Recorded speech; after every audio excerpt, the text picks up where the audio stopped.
All right, so we're recording. It's been 6 minutes since we're recording. Yeah, I know. That's how we're rolling? That's how you doing it, Pat? Yep. Are we giving it up? Beautiful. Listen, we are here at the Do Something podcast. It is Wednesday, 6:02. We started early, y'all, but I didn't even know we was recording. Let's go around a circle. Let's just let everybody know who's in the room. To my right, we have the illustrious T.I. Nigga, what? Nigga, I ain't illustrious. You might have seen me in the streets. When ahead, people use introduce yourself. the us words, I'd be like, those going voluptuous. Tell them who you is already. Oh, hi. My name's Jayana LaFountaine, otherwise known as Jayana LaFotos. La doula, la musica, la everything. Hi. Yeah. Hey, that bitch. Google her. She's here. Google her. Love it. And to her right, we have... You got Alfonso, aka Don Fonz, in the building. Just all around good dude in the place to be. Part rapper, part beat maker, part all the things. Photographer, graphic designer. What else you need? Project manager. What else you want? Part meerkat because he's tall. He's actually really peering down at us right now. He has a very long torso. Simone for Halloween. That is so good. I'll be Pumbaa. That game, the lid. Okay, I will be Pumbaa. I just had to lift my chair up from off the ground. Just pump up my chair just so I can look at him eye to eye. Welcome to the table, man. Appreciate you, good brother. All right, and to your right, we got... Pat, I'm here, and I'm happy. And there's children in the background. Yo. Like ghosts. Right. That's hilarious. Today's topic, we have been tossing around, and we chose today's topic to be how to not get started on a project. I think we have some pretty, outspoken people who are about doing some things, and so I think when me and Pat were talking about this conversation, it was like, all right, well, I can see how we can spin this because there's just so many angles to it. But my first question is to Pat, like, what were you thinking when you seen this topic on this specific situation? Yeah. My first thought was like, it's a really good approach to it because I see all over the internet where people are like claiming to be like experts in X, Y, and Z. And they're just like, download this media ad or like this value ad, so we can tell you 5 great things about cooking cauliflower, And so I think it was a good approach just to be like, hey, yeah, you can take a step back, and not like, always be like selling again, to people in that way, and more so just being like, hey, I'm gonna just tell you about like some experiences I've had in my life, and things you should probably watch out for, and particularly if you're the type of person that likes to do some stuff like we are. The amount of different things one can do and how you can do them is like a thing, but then there's like roadblocks that are consistent throughout each and every one of those different ways or approaches to do stuff, right? So like I think the roadblocks are something that's not talked about a whole lot. Right. Both from like I'm actually here like making a thing, just like interpersonally with people, but then like from a systemic level too, Yeah. We talk about roadblocks and, with racism and sexism and all the isms. But you can also talk about roadblocks and just like how systems are built internally, or how, people's poor behaviors impact the work and things like that. So yeah, it was broad. It was good. I'm excited for this. Beautiful. Brother, actually sister, let's bring in Jayana. I see here. When you heard the topic, how to not get started on a project, what did you think? What came to your mind?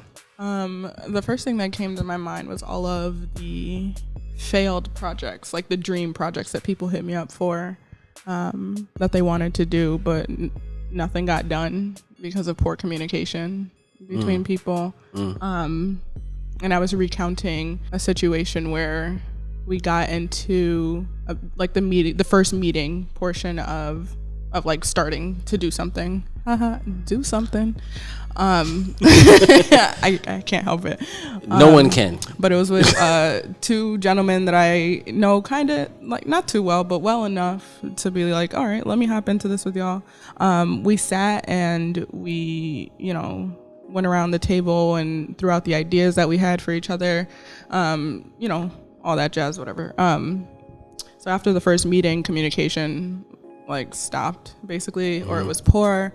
And then a few months later, one of the guys from said meeting popped up in the city with the name that I had given them for this project. And I was like, that was different. I will not share all of my good, juicy ideas next time. Yeah.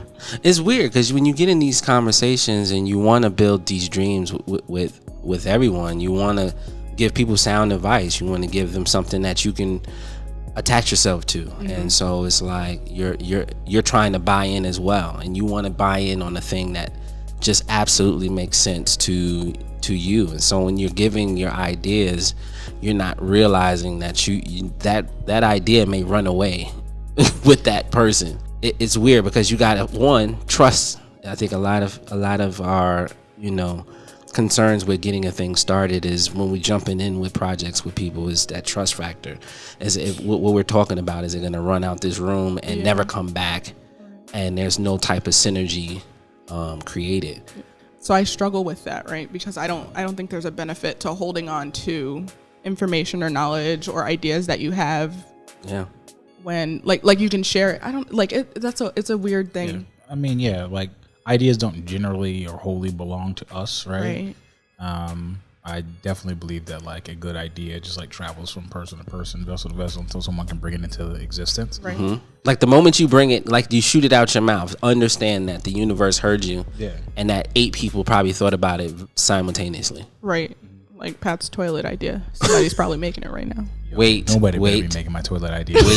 And we are not going to talk about Pat, it until I make it. All right. See, that is a part of that started. Exactly. You gotta say, listen, we not going to utter it, because we just talked about the universe hearing it, but understand that because she already knows about it, that somebody's already thinking about it. I just wanted to drop that on your conscience. I'm sure, and I'm not going to be upset when it comes. I just hope that it works well and I get to enjoy it. Well, Jayana, I'm sure you'll keep him accountable, because I know that's what you do well. I try. She bows, takes a bow. That's great. Brother, what do you think about this topic when we talk about just not getting a thing? I feel like it was either you or Dan that came up with this topic, because I didn't put it on the list, and then Pat didn't put it on the list. So we were like, who did it? Might have been Dan. I don't think I came up with this one, but I do think it's rich and extremely relevant in that you have kind of like that one J. Cole line where he goes, the good news is you came a long way. The bad news is you went the wrong way. So it's like you spent all this time doing these things, and it's just like, I explored all these avenues, but none of them led to the destination that I was hoping to get to. None of them got me any closer to where I need to be. So thinking about, okay, let's X out all these pathways. Let's clip all these like roots. Let's trim these leaves so that the fruit, the plant itself can just grow and thrive in a way that we know it can. So just be like, all right, from jump, A, B, C, and D, not even a consideration. Right. That opens up E, F, G, all these other letters for you to just explore as pathways. Right. And just having like that, trimming the fat off the beef and just slicing, cooking it up and doing all the things, which is like an atrocity to think about, as I say, because I'm a vegan. He's a vegan. So he don't even know how to cook. Like he don't know how to cook. You don't know about trimming no fat. It like makes sense. You know what I mean? I seen his eyes cringe a little bit. a little tear got shed. A little thug tear got caught by the COVID mask. But yeah, you know what I mean? It's just like you just trim out all that unnecessariness and you can just jump right into it. Yeah. So what would you guys say is like the biggest thing when you're going into a project with anyone? Whether you know them, whether they be a new person, what is the first thing? I guess you guys, what do you look for? What's the first thing, or what is the biggest thing? I guess is the biggest factor for y'all. Organization. I want to know that the person that I'm going to work with potentially is organized. Because if there's no organization, then it's just a shit show all around. If there's like no solid foundation, not gonna work with you. Like I won't want to work with you. Yeah. Because if there's no solid foundation, then it's easy for people to stray and then ideas to get lost. And so I really look for organization and like strong foundations. Yeah. For me, I think is getting myself in order at least knowing enough about what that person is trying to do is important. So even if their ideas are all over the place, just being able to ask the right questions to kind of help me understand better. Because I think my vision, I tell my clients all the time, or I tell our clients all the time, art is subjective. And so if you can give me as much information about it, I can at least give you something back that's a little bit more polished. I may trim the fat. I may say all these things are connected and we can work with this. Or I just may say, hey, start here. Because I think this is a perfect place to start. There's a A, like you said, there's an A, B, and C. Let's start with those things. And so, because I've worked in a lot of my experiences starting with small black businesses. Excuse me. Say it again. Where's the say with your chest button? Small black businesses. I started with small black businesses, so I understood that there was not a lot of knowledge about how to get up with a thing or how to start a thing, and so my patience was just a little bit more involved. When I go into my own stuff, I also need help unpacking those things, because I'm so much focused on everybody else's thing that it's sometimes very difficult to organize my own thing. So when I work with Collective Effort, it's perfect because I have people I can just bounce things off of and they can help tighten it up. And I think it's important to know what circle you're in and know who you're in the room with, so they can help you or either just pour into you enough to just get your A, B, and C together. And so that's just the way I look at it from that perspective. I think about what y'all are sharing. Jayana, you kind of touched on, like, y'all both hit a couple of the points I was going to make, and that is like the foundation.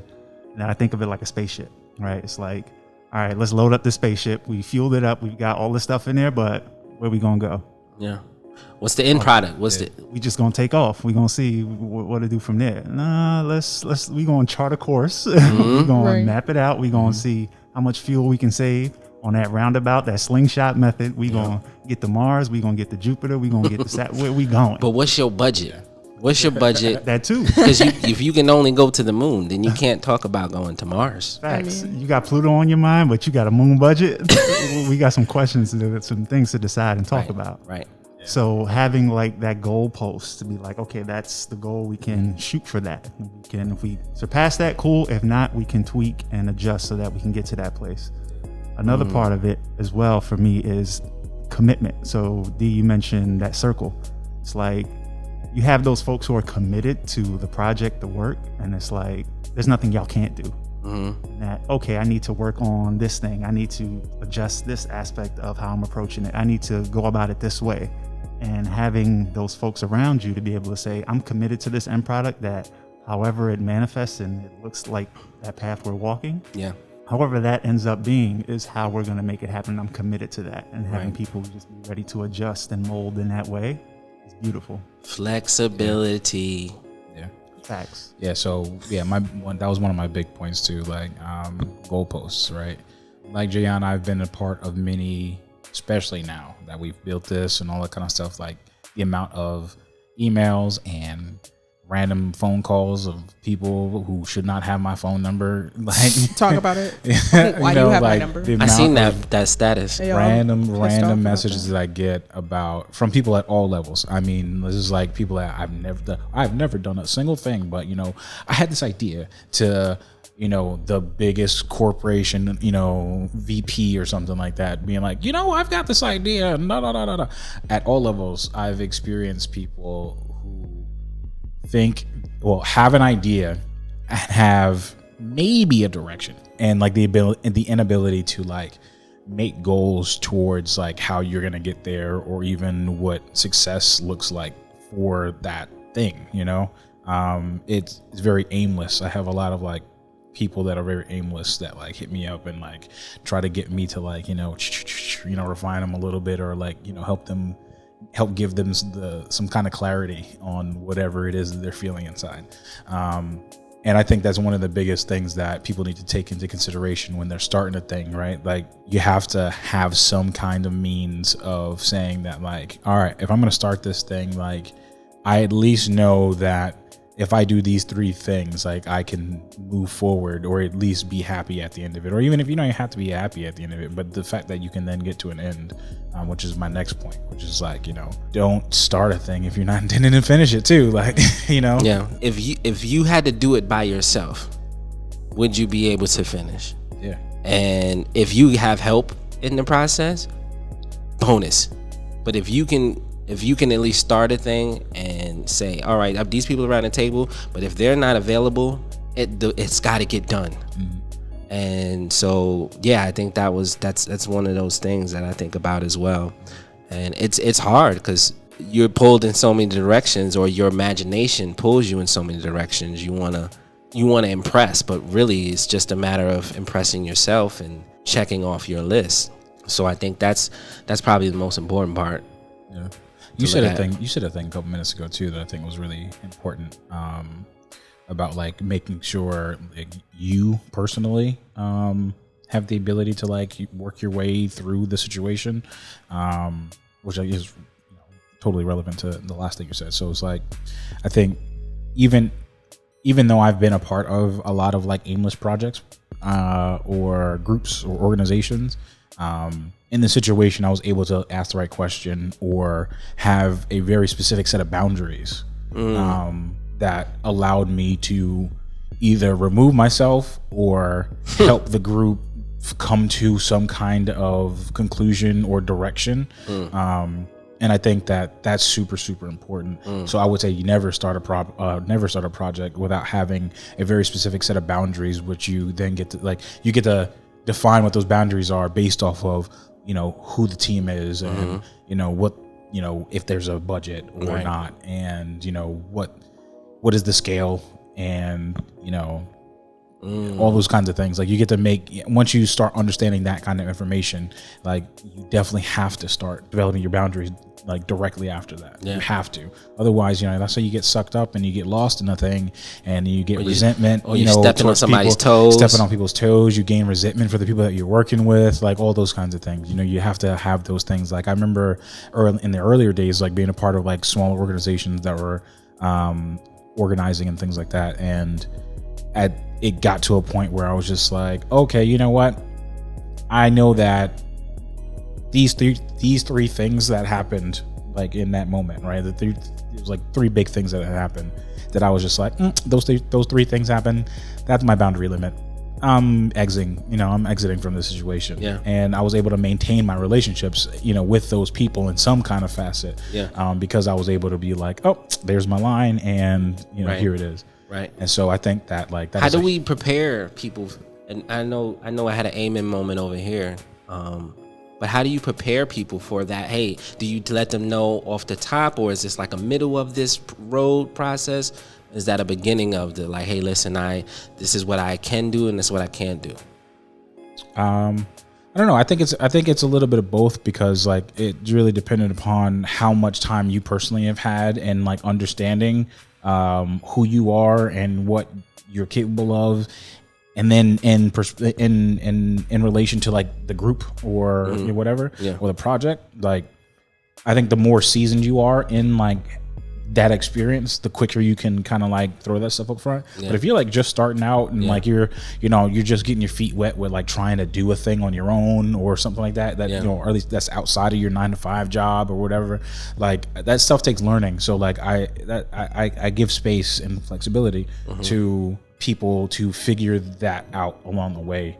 I don't think that it's a set expectation that anyone should have for anybody necessarily, especially because you never know really where people are at any given moment in their journey, So Jayana, you had something to say. It's like burning. Oh no, I'm just listening to what Pat's saying about boundaries and stuff like that, because I know that I'm the kind of person that I am. I have like a very small capacity for mess. But I know mess is necessary for the creative process. So I'm just really listening and trying to learn how to be more gracious.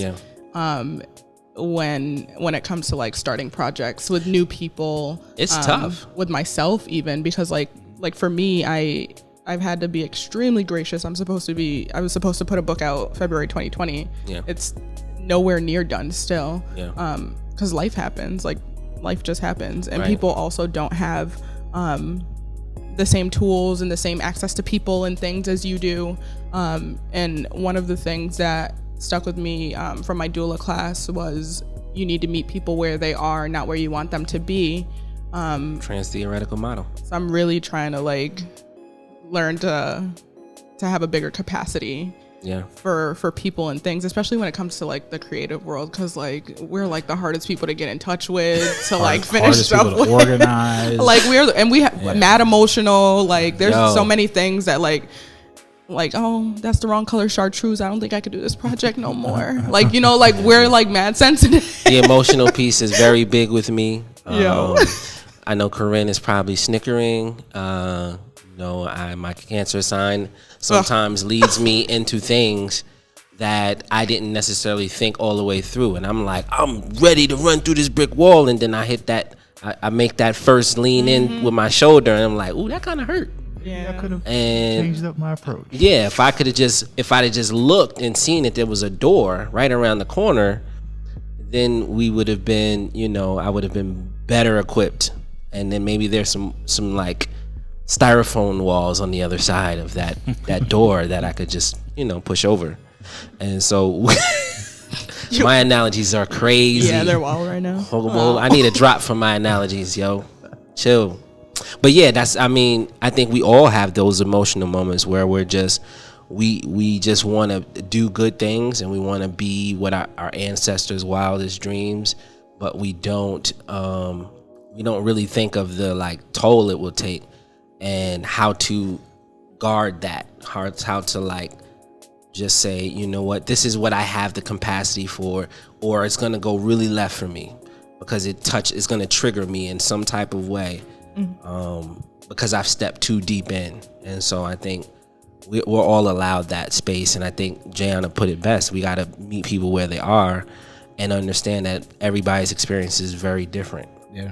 I mean, I look at our team even and like where we all came from and how we've figured out like, at least a way to stay together over 3 years, because we were all at very, very random different places, like in business experience, professional experience, life, people having babies right now. Meanwhile, Yes. people out here single AF, like at the same time, Single as like, F. it's, I think meeting people where they are has been like the secret sauce to helping us, and trying to find ways to bridge gaps and all that kind of stuff, and being super flexible and accepting and honest really about what needs to be happening and what kinds of things work and don't work, and I think that's been our secret sauce for real, at the end of the day, because I look at half of the team had like really no business experience, they were just like 9-to-5 employees, but like they made a thing on the side that wasn't necessarily a business, but it kind of was, but like it was organization and community building work and that kind of stuff. But then you had like the other half of the team, it was like we've been in business for like 7 years, 10 years, and trying to find the common ground amidst all of that, and trying to like weave in a narrative and weave in the possibilities for us to be a unit, despite not being able to all be speaking from the same language all the time or experience, anything like that. I think that would be another like big lesson, I guess, is like don't start a project thinking things are going to be perfect, or don't start a project or team even thinking that flexibility isn't the answer, because it really is. Flexibility and understanding. Yeah, flexibility and understanding, man. That's really it. That's Sprinkle a little bit of accountability in there. Yep, sprinkle a little bit of accountability, and things can work out. But yeah, I think that's probably one of the more important things that I've learned over the last 3 years of doing this work. You got something to take away with it? No, it even speaks to like the level of trust that you have in one another, when you can say, okay, I don't have access to the tools, or I either forgot the tool set that you are using in your life, but I know that you got it, and I'm going to let you be so that you can handle that, so I can handle the things that I'm trying to handle, so that we all come together, it can all be handled. Boom. And we got our stuff situated. Yep. And takeaway, Jayana? Dang, I'm mad blank just now. I That's just had a all whole right. brain fart. I got your back. I got your back. So I think the other part about what makes us successful is we have apparatuses to hold each other accountable, and one of us throughout each of the meetings will keep copious notes, and we use modern technology to meet people where they are. So hey, all right, you're a Slack person. Cool. The Slack will be updated. Oh, you're a Google Drive person. Even though we want to figure out maybe one thing that everybody can use. Oh, do we? But we usually try to use all of those types of things to kind of keep the checks and balances, and it keeps it fresh because everybody has a smartphone now, and so I think it allows us to like, hey, did you do that? Did you? All right, check that off the list and click up and keep it moving. Like, just let us know that it's done, that type of stuff. And I think that helps from like those emotional pieces getting in the way. And so, or like toes being stepped on, or like, I'm stepping on toes over here. Boom. Well, yeah. I'm saying something. Nah, go ahead, because that was just me wanting. I knew that was a piece I wanted to finish with. I'm actually pretty wrapped up. Yeah. Jayana, what you got? No, you're good. That's it. All right. Well, I appreciate y'all for coming today. We're trying to keep these things at 30 to 40 minutes. 20 to 30. 20 to 30. 30 minutes. Listen, We got work to do. We got so much other work to do. we do, but I think it's important to journal. Our first episode was about documentation. If you haven't checked that episode out, please go do so. Yep, we're on Anchor. We are on Spotify, Spotify. and soon we'll be on iTunes. Yeah. You can get some more listens and they'll upload to iTunes. So share this with your peoples. It's time to organize. It's time to build, and let's do it to finish it. Do so. Do something. Do something. Do Yay. something. Do something. Do something. Somebody. Guys, Sometime. Preferably soon. Well, all right then. Okay then. Oh my Lord. Are we done? How do we end this? That was it. Is that the end? That'll just literally slide down. We're done. Bye, everybody. Goodbye. Fade out. Into the instrument. Peace out. Fade to black. We don't even know how to finish this episode. Oh. Nah, we finished it. We plugged. We called to action. Are we done? Diddly. Diddly, Just like how I started. like, Y'all be.